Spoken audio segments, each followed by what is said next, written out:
The crash and the plea. It was a quiet night in a small village near the forest. The stars were shining and the air was still.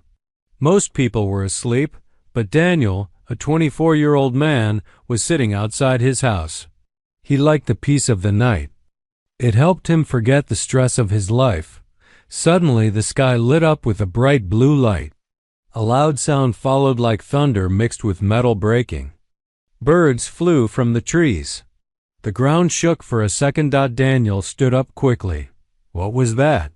He whispered. He looked toward the forest. A strange glow was coming from behind the trees. It wasn't normal. It wasn't fire. It was something else, something unearthly. Curious and a little afraid, Daniel grabbed a flashlight and started walking toward the forest. As he got closer, the light became brighter. There was a strong smell in the air like burning wires and smoke. After 10 minutes of walking, he found it. A large, broken object had crashed into the ground. It looked like a ship, but not like anything from Earth. Its surface was smooth and glowing. Parts of it were still smoking. And then he saw her. A woman was lying on the ground near the crash.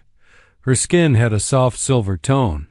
Her clothes were tight and strange, made of a glowing fabric. Her hair was long, white, and almost floating in the air. She was badly hurt. Her arm was bleeding with a blue liquid, not red. Daniel's heart started to race. "Whoa, who are you? Are you okay?" he asked, stepping closer. The woman opened her eyes. They were large, bright violet, and glowing in the dark. She looked at him, confused and in pain. Then, slowly, she dropped to her knees.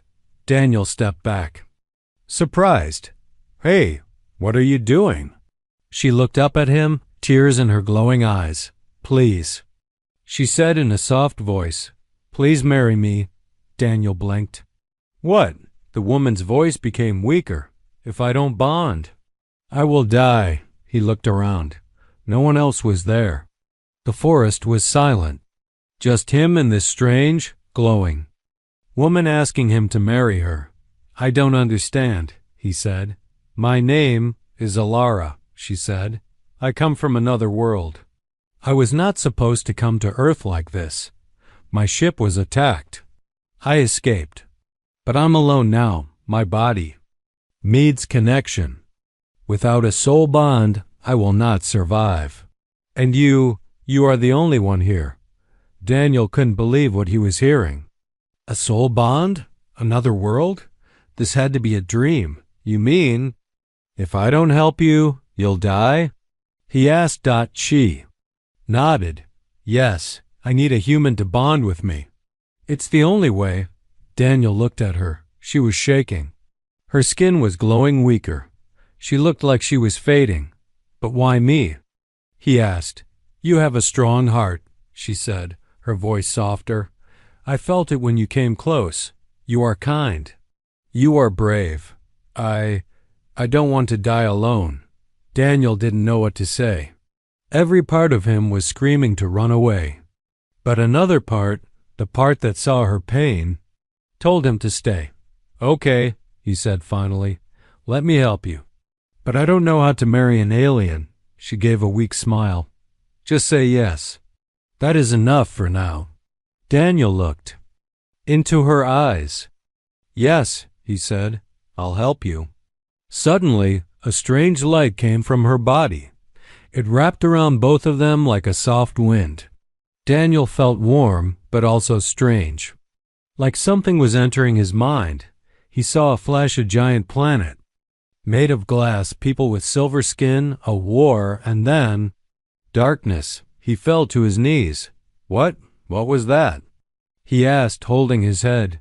"The beginning," Alara whispered, then collapsed in his arms. Daniel held her close, unsure what he had just agreed to, but knowing one thing for sure: nothing would ever be the same again. Daniel sat beside the unconscious alien woman, Alara, in his small wooden cabin. Outside, the forest was quiet again, as if the crash had never happened. Inside, however, everything had changed. A glowing stranger from another world now rested on his old couch, wrapped in a blanket, breathing softly. Her skin shimmered faintly under the moonlight that slipped through the window. Daniel couldn't sleep. His mind raced with questions. Who was she really? Was she dangerous? What had he agreed to? When morning came, Alara opened her eyes. Her gaze searched the room, then landed on Daniel. For a moment, she looked frightened. Then she sat up slowly and whispered, "You stayed." Daniel nodded. "I couldn't leave you like that. I brought you here after—" Whatever that light was, Alara looked down at her hands. They were pale silver, almost translucent now. "The bond has started. My body is trying to adjust. It is painful, but I will live, thanks to you." Daniel stared at her. "I need answers. I need to understand what you are, what just happened, and why me." She was silent for a while, as if choosing her words carefully. Then she spoke. "I come from a planet called Illyra, many galaxies away. We are known as the Ethari. Our people do not form relationships the way humans do. We bond through something called soul threads, invisible energy that connects two beings deeply. Without it, we cannot survive for long. We were designed that way by our creators. Every Ethari must form a bond by their 25th cycle, or their body begins to weaken and fade." Daniel frowned. "So, it's like dying from loneliness?" Alara nodded. "But it is deeper than emotion. It is physical, spiritual, even mental. The bond connects life energy. Without it, an Ethari system collapses." He rubbed his face, still processing everything. "Okay, so why were you here? Why Earth?" She hesitated, then stood up and walked to the window. Her glowing eyes looked toward the trees. "I was part of a research fleet. We studied intelligent life across galaxies. Earth was under watch, but no contact was allowed.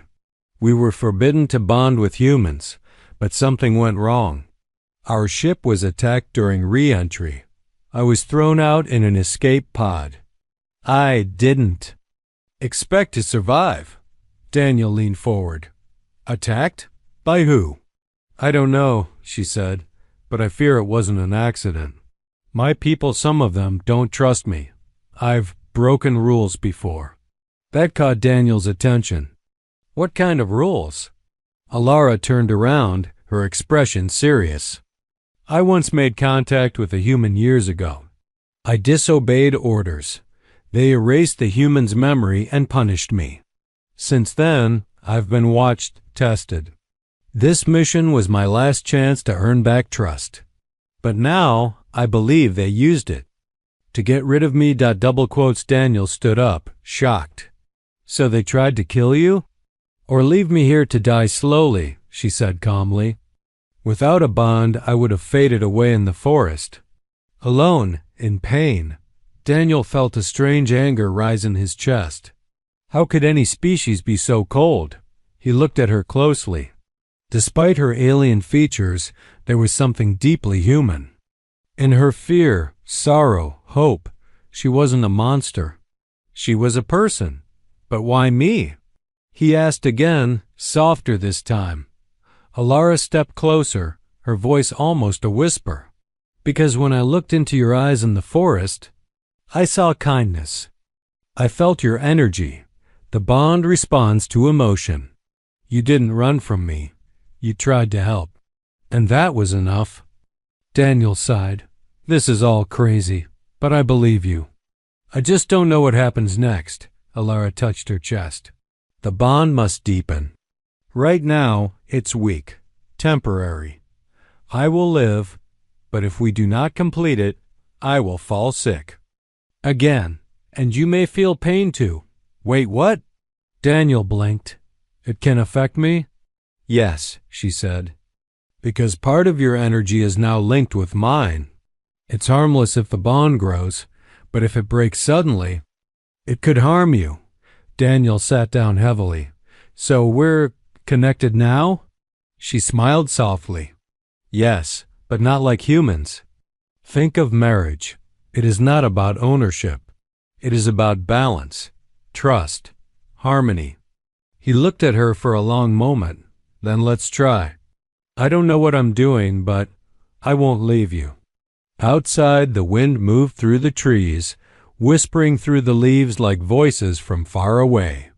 Inside, two souls, one human, one alien, began to learn each other's rhythm. What started as a desperate plea for survival was becoming something stranger, deeper, and far more dangerous. Because far above Earth, in a hidden orbit, another ship was watching them. And it had just sent a signal. For the next 2 days, Daniel's cabin felt like a strange bubble far from the real world. Alara stayed inside, weak but healing slowly. Her glow was stronger now, her voice steadier. But her eyes, they still held fear. Not of Daniel, but of something coming. Something she hadn't fully explained yet. Daniel tried to act normal. He made food, brought water, kept the curtains closed. But in the quiet moments, he kept glancing at the sky. Something told him this wasn't over. A strange woman from another planet doesn't fall from the sky and beg for marriage without bigger things chasing behind. On the third night, Daniel asked the question he had been holding back. Are they coming for you? Alara didn't answer at first. She sat near the small fireplace, her silver hands resting on her knees. Then she looked at him, her voice barely above a whisper. Yes, they will come. If they're not already here. Daniel's heart sank. Who are they? The Sentinels, she said. A special force from my world. They protect the laws of the Ithari. If they believe I broke the rules again, they'll end me. Quietly. No trial. Daniel felt cold. You mean they'd kill you just for bonding with me? Alara nodded. To them, it's not just about love. It's about species, about control. Our kind was taught never to connect with lower life forms. They believe humans are still unstable, dangerous. If they find out I bonded with you, they'll think I betrayed Alira again. Daniel stood up and started pacing. So they're out there, watching, and I'm in danger too now. Yes, she said. You're not just a helper anymore. You're part of the bond. That makes you a target. He stopped and looked at her. Then why didn't you tell me before? Why give me a choice if it meant danger? Alara stood slowly. Because I didn't want to force. You. My people forced me all my life. I didn't want to do the same to you. Her voice cracked at the end. She turned her face away, ashamed. Daniel looked at her for a long moment. She wasn't a soldier. She wasn't some powerful alien queen. She was scared, alone, trying to survive. Daniel's voice softened. What happens if they find you? They'll erase the bond. And if they can't, she looked at him, pain in her eyes. They'll end us both. Silence filled the room. Only the soft crackling of the fire broke the stillness. Daniel walked over and sat beside her. Then we run, he said. She looked up, surprised. What? We run. We hide. We fight if we have to. I'm not leaving you. Alara shook her head. They're not like human soldiers. They can track energy bonds across space. They'll come in cloaked ships with weapons your world can't even imagine. Daniel smiled faintly. Then they'll learn Earth isn't so helpless. Alara touched his hand gently. Her skin felt warm, electric. You don't have to do this. I already did, he said. The moment I said yes in that forest. For the first time since she arrived, Alara smiled genuinely with both sadness and hope. But the moment didn't last. Outside, a strange humming sound broke the night air. Daniel rushed to the window. Over the trees, a thin silver light moved silently across the sky, too slow for a plane, too fast for a drone. They're here, Alara whispered. Daniel turned to her. Can we fight them? Only if we activate the full bond, she said. What does that mean? Alara took a deep breath. It means complete fusion. Our minds, our energy, our memories shared. You'll feel what I feel. Know what I know. It will change you. Will it hurt? He asked. Yes, but not as much as losing each other. Daniel nodded. Then do it. She placed both her hands on his chest. A warm light began to glow between them. Daniel felt a sharp pull in his mind, like something opening. Images flashed before his eyes, alien cities floating in the sky, battles across stars, Alara as a child, her first punishment, her loneliness, and then suddenly his own memories came rushing out, his fears, his hopes, his pain. They stood locked in a bright halo of energy. Then it faded. Daniel fell to his knees, breathing hard. Alara helped him up, her eyes wide. It's done. Outside, the silver light had stopped moving. A low mechanical sound hummed through the air. Daniel looked at her. Then let's make sure they regret coming. Somewhere above, the Sentinel ship adjusted its course. They had found her. And now they were coming.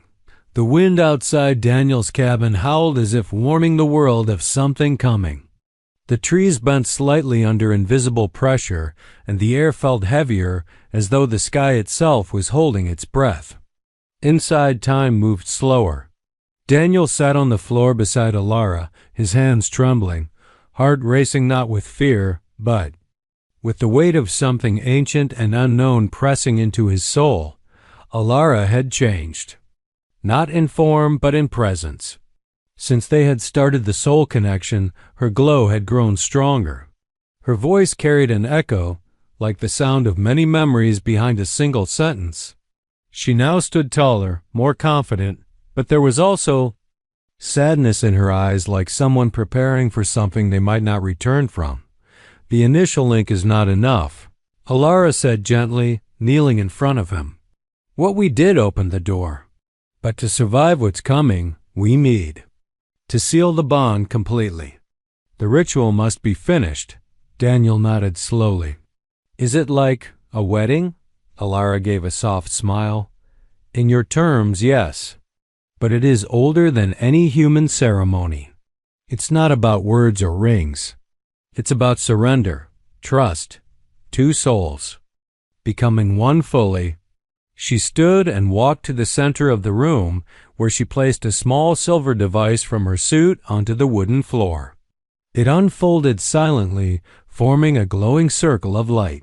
Strange symbols danced inside it, floating in the air like mist. This is the circle of unity, she said. It reads our thoughts, emotions, and energy. If we are not aligned, it will break us apart, forever. Daniel took a shaky breath.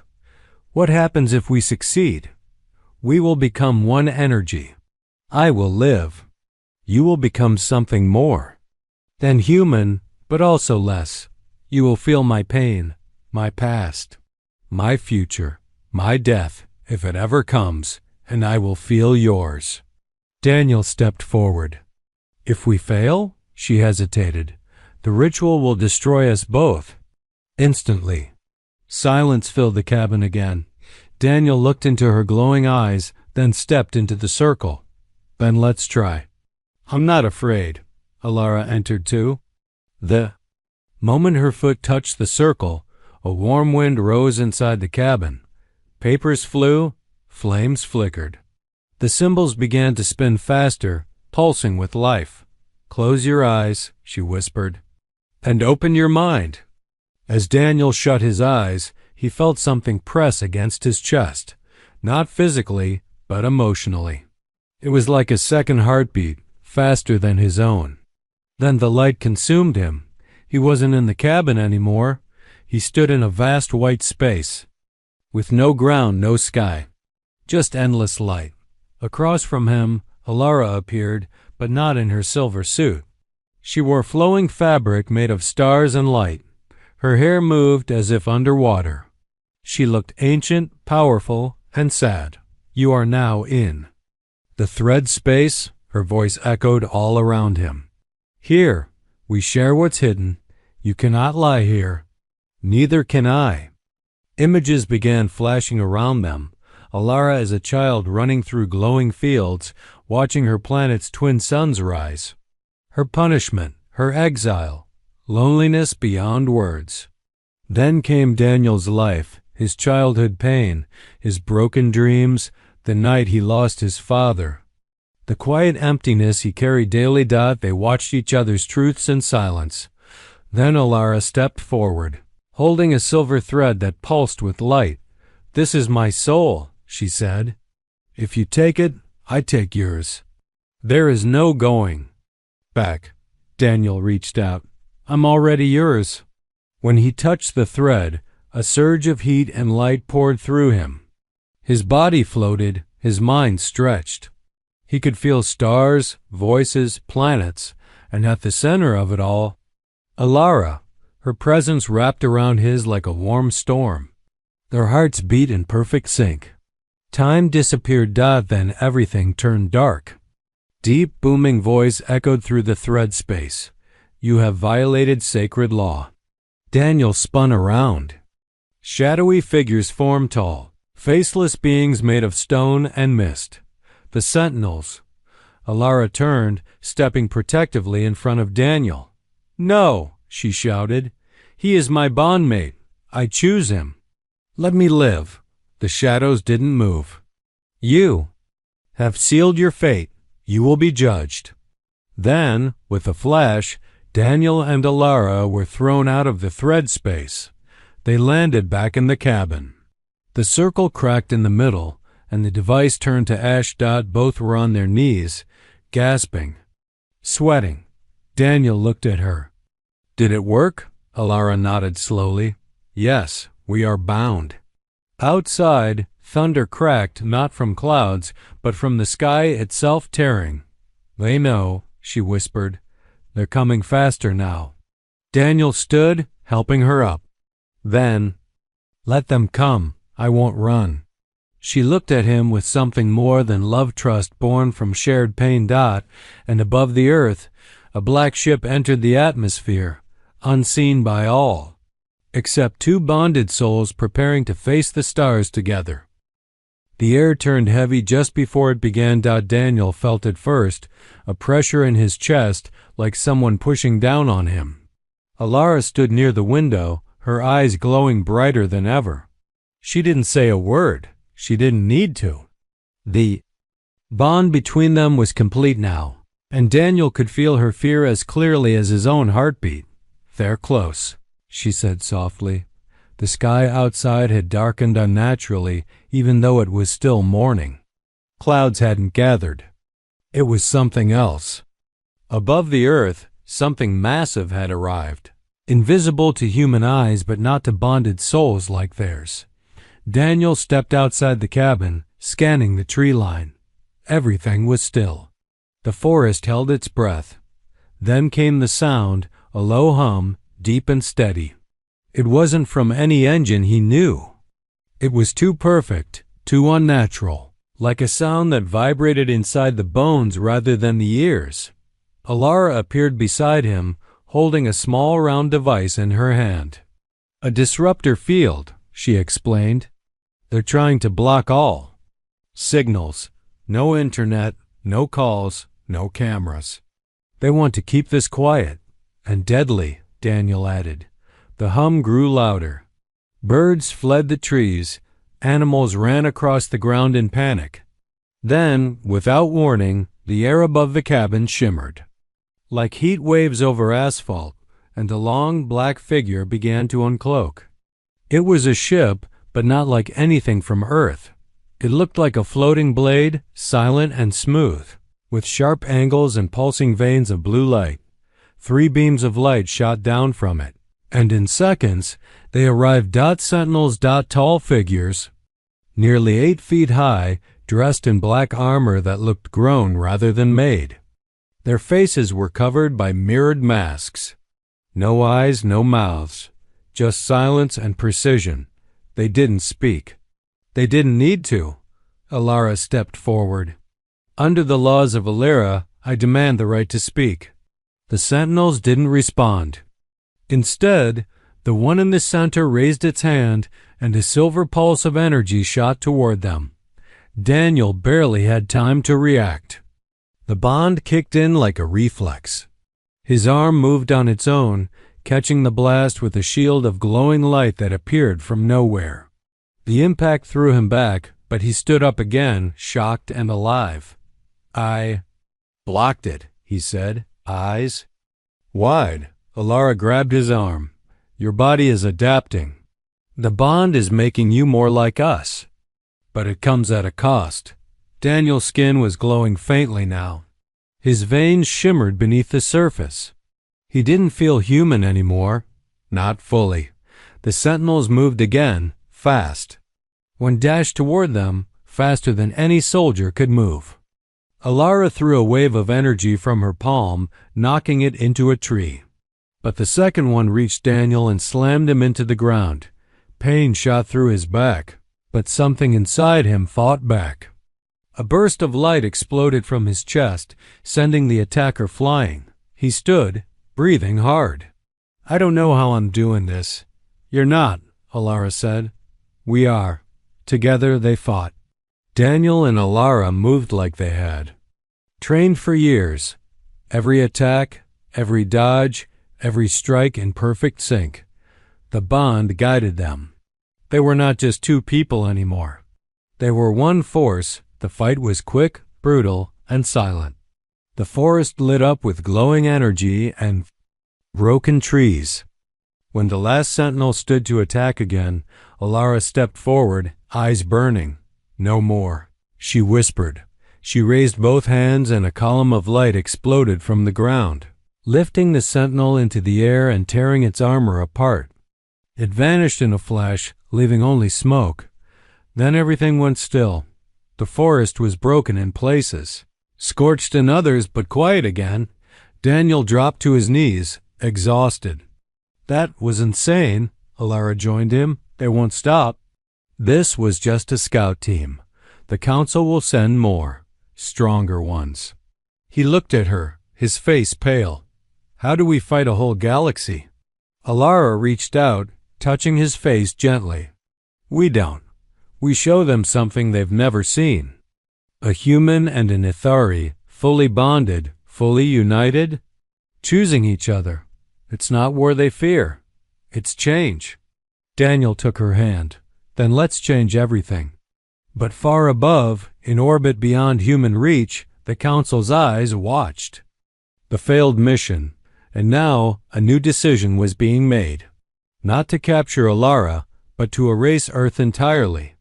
The forest was quiet again, but the silence wasn't peaceful. It felt wrong too still, like the world was holding something back. Smoke drifted from the broken trees where the battle had ended. Daniel sat on a fallen log, his shirt torn, hands covered in glowing dust. He was breathing hard, still trying to understand the power inside him. Alara stood nearby, watching the sky. They had won the fight, but not the war. Daniel finally broke the silence. You said they'd stop after the bond was complete. You said they'd see us as something new. Why are they still coming? Alara didn't answer right away. Her eyes stayed on the sky. Then she whispered, because I lied. Daniel looked up, confused. What? She turned slowly, her expression full of guilt. Not everything I told you was true. A sharp coldness crept into Daniel's chest. What do you mean?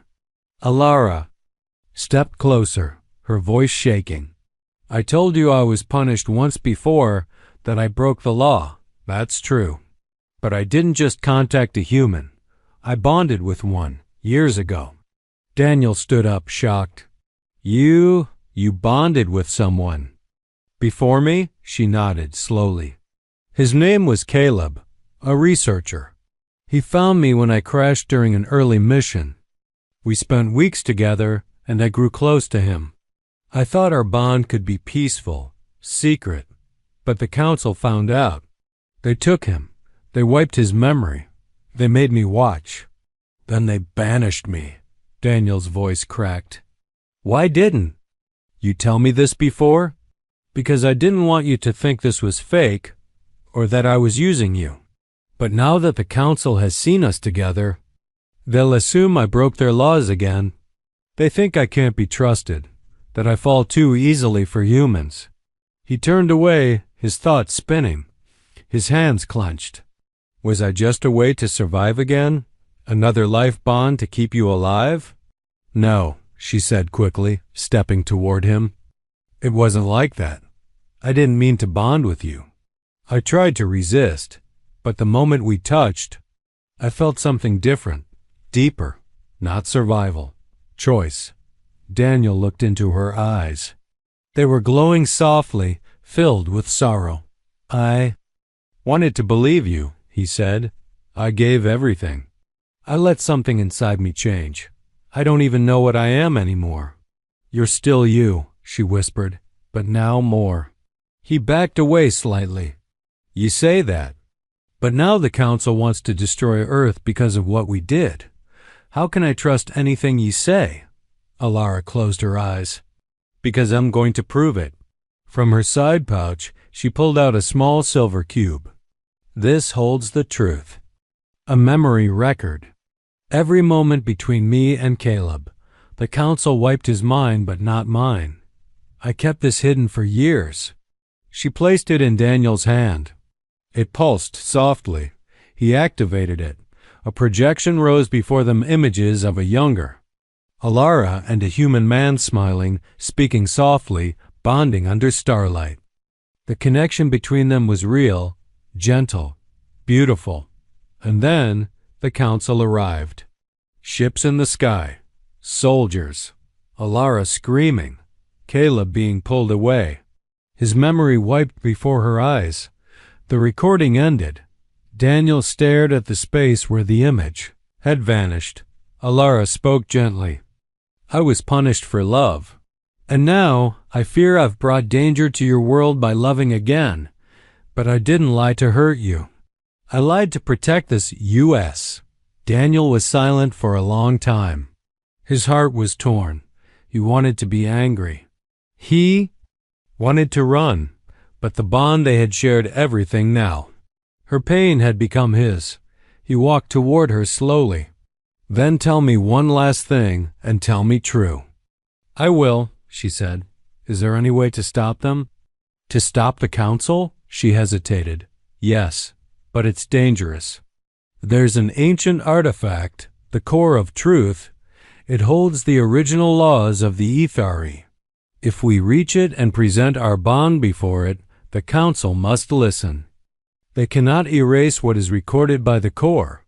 Daniel frowned. Where is it? In orbit, hidden in the council's temple ship. He laughed dryly. So we break into a temple in space, prove our love is real, and hope they listen?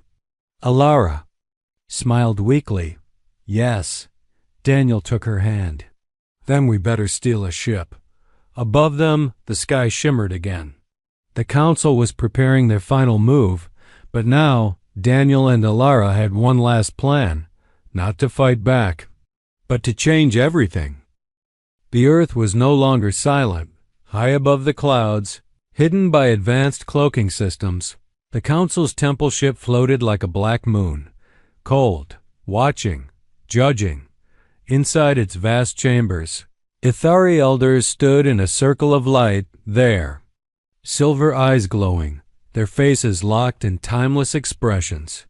Around them, whispers filled the air, voices of past rulers, of ancient law, of fear disguised as order.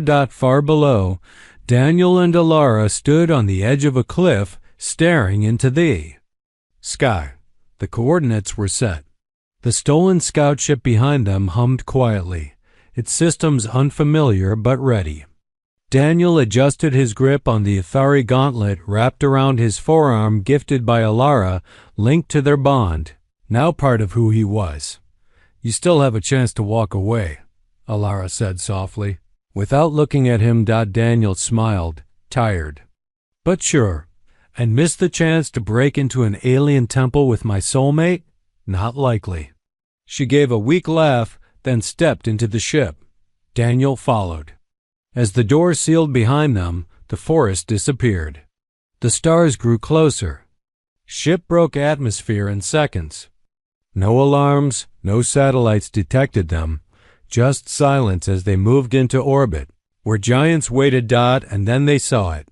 The Council's temple ship was massive, larger than any Earth city, floating like a god's crown in the blackness. Its surface was made of living metal that shifted gently, glowing with ancient symbols. At its center was a dome, the heart of judgment, the location of the core of truth. Daniel's heart raced. "How do we get in?" "We don't," Alara said. "We surrender." Before he could ask, she opened a channel. "This is Alara of Illyra," she said. "We are unarmed. We request entrance under rule of sacred petition. I claim right of the core." A long silence followed, then a reply. Cold, final. "You are denied." But instead of retreating, Alara pressed a second button. The ship's shields lowered completely. "What are you doing?" Daniel shouted. "Surrendering. Fully. The only way they'll let us near the core is if they believe we've given up. And the only way to change their mind is to show them what the bond really means."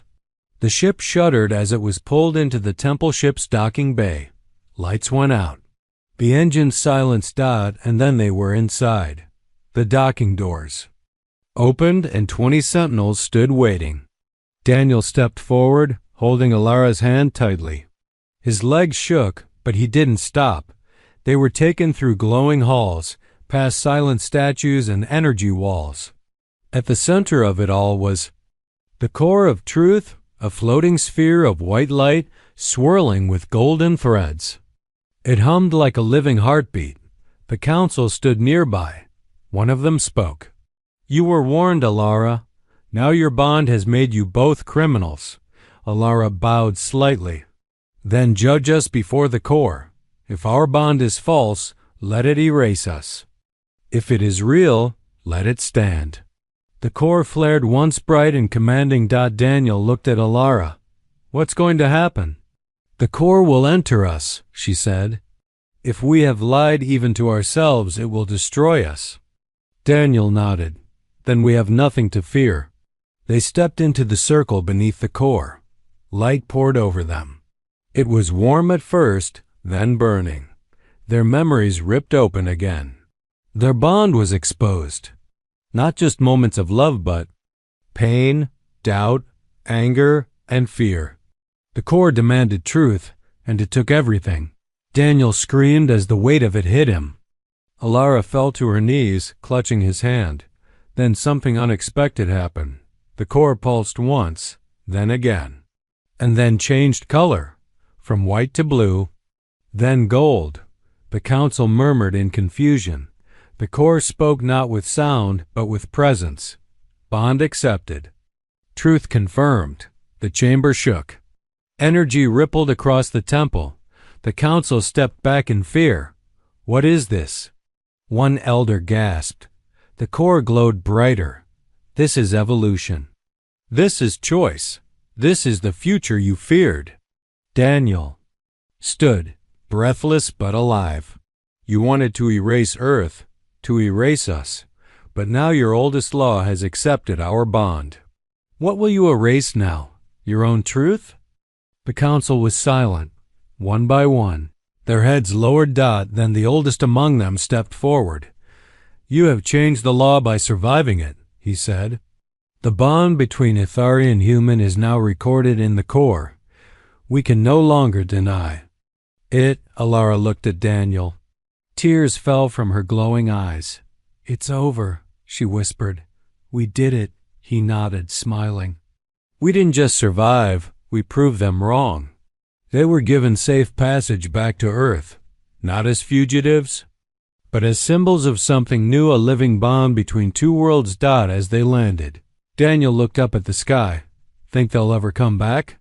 he asked. Alara smiled. "Maybe, but next time, they'll come to learn, not to destroy." And so, Under the same stars where they once stood as strangers, a human and an alien walked forward bound not by fear, but by something stronger, love born in truth, and power born in trust.